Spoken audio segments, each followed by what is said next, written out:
সমাজখন এটা বেয়া দিশত গতি কৰি আছে বন্ধুসকল, এটা বেয়া দিশত গৈ আছে। কালি সেইখিনি ভিডিঅ' ফটোজ চাই আমাৰ ল'ৰা ছোৱালী কি হ'ব?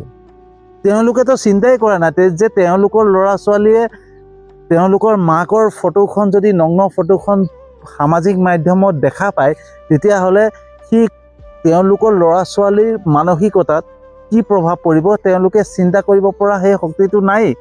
কিন্তু সমাজৰোতো আমাৰ একাংশ সমাজৰ মানুহৰতো সেই বস্তুটো চিন্তাৰ শক্তিটো থাকিব লাগে যে সেইখিনি মানুহক আমি নাচাই ভাইৰেল নকৰি তেওঁলোকক কিয় ব্লক নকৰোঁ?